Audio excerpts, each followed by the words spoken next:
What's up, everybody? Here's a review of Immortals Fenyx Rising.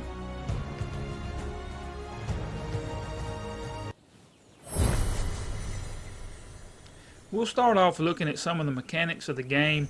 Like any Ubisoft game, you got a world map, and this thing has towers. You climb statues in these tall buildings, and it'll open up fogged areas. And then after they're opened up, or even before they're opened up, you can zoom in like that, and you can find objects of interest that you want to go to. And here I'm close to the end of the game. My entire map's almost open, so I just wanted to show you some gameplay. You get these Icarus wings that you see me flying around with at the close to the very beginning of the game, and it's one of the fun mechanics. Helps you get around. You can hit the X button and get a boost, and the flying in the game's really fun. It's a lot like Breath of the Wild, where you're kind of gliding around. Right here you see some combat. You got this ability tree, and you can unlock things throughout the game. And you see me, those flying enemies, those harpies, bird creatures. I was lunging at them, and you can fly up there and hit them. One of the knocks I give the game probably is the enemy design. They do look neat, but they're very repetitive. You pretty much fight the same creatures all throughout the game. They just get harder and a little different color tone. I was a little disappointed with that. But the fighting's pretty much like any other type of a game. You got a heavy attack and a light attack, and again, you can upgrade them and do more and more. And you see me kind of taking on this Minotaur type creature. If you've ever played an Assassin's Creed game, the combat's a lot like it, except it is a little more dramatic.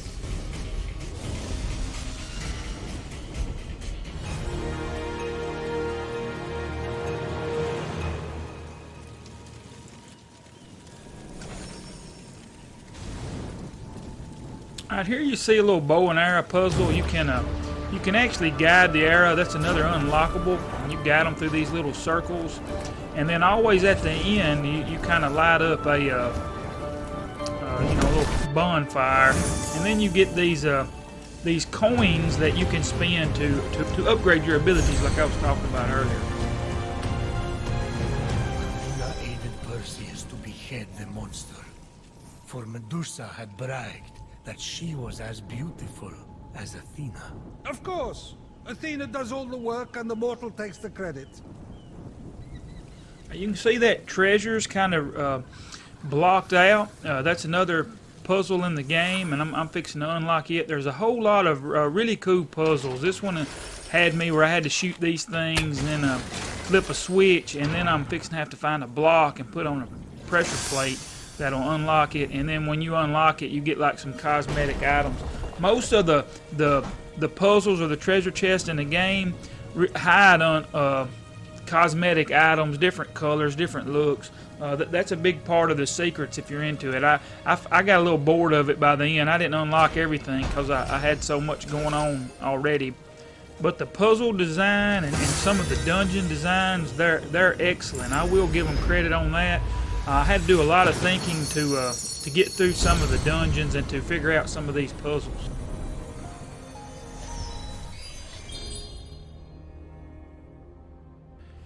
Alright, here's a look at some of the things you unlock. So I just unlocked the helmet. That's not the one. I'm going to go down to it in a minute.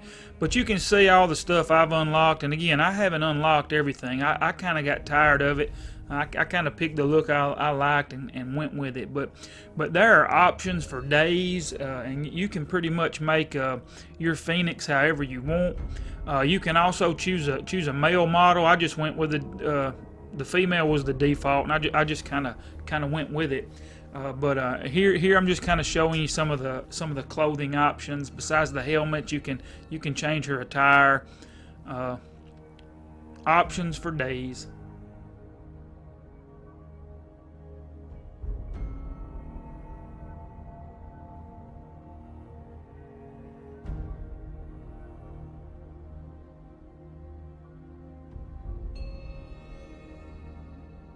You can also find unlockable for her wings, and you can change them out. There's a lot of cool looks with it as well.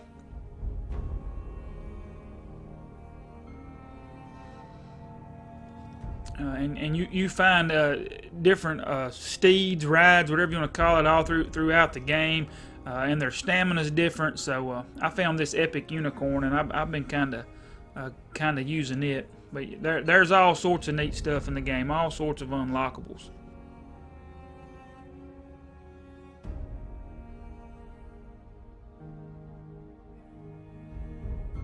You also unlock new looks for the little bird heifer phosphor, and there's a bunch of things you can do with that bird as well. Since I'm kind of looking at some unlockables, I want to show you real quick how you are able to upgrade.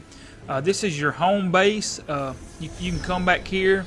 You see some of the Greek gods back there in the back. You help them out and unlock them. But you collect ambrosia, and once you get enough, you throw it in a pot, and that will actually give her more health.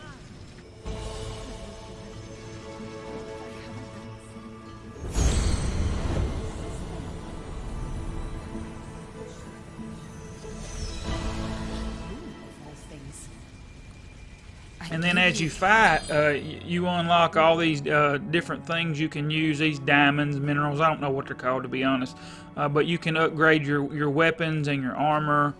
You can get where you have more potions and arrows, and that you just keep unlocking as you go.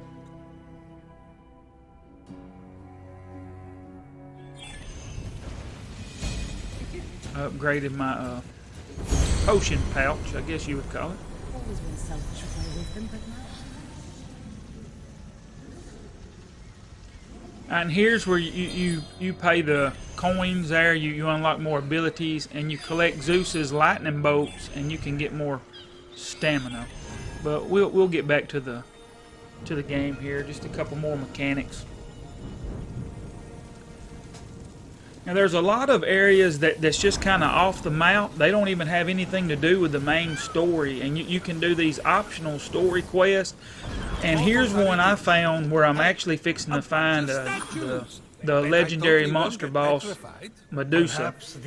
And you can hear Zeus, and I believe it's Prometheus. They kind of narrate the entire game. They're always saying funny stuff. I got tickled sometimes. Sometimes it's annoying and goofy, but here I found where Medusa's lair is, and I'll just show you a little bit of gameplay going to her. You see some more fighting. I think I'm fighting some bears here and some boars.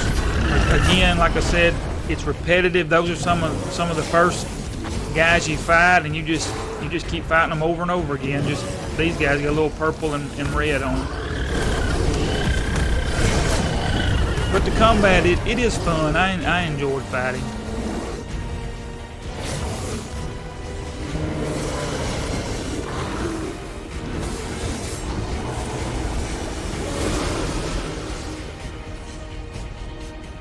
You can see her collecting those things she can upgrade with. They kind of float to her.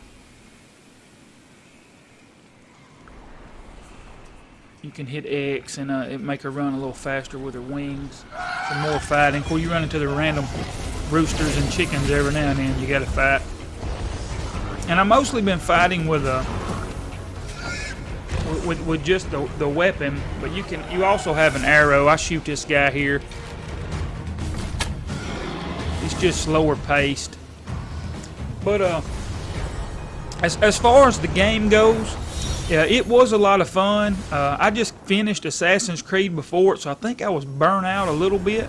I was kind of ready for it to be over just to move on to something new. But overall, this one is pretty fun. It's pretty long. I could have kept playing it. I think I beat it in about 34, 35 hours. Again, I'm a teacher, so I like to use the grading scale. I'd probably give it a low to high B, somewhere in there, maybe a B minus. It's not an A. It does have some faults. It did freeze up on me a couple times, and I think I'm just a little burnt out with open world games. But I do recommend it. You ought to give it a try. As always, thanks so much for watching, and I hope you guys all have a blessed day.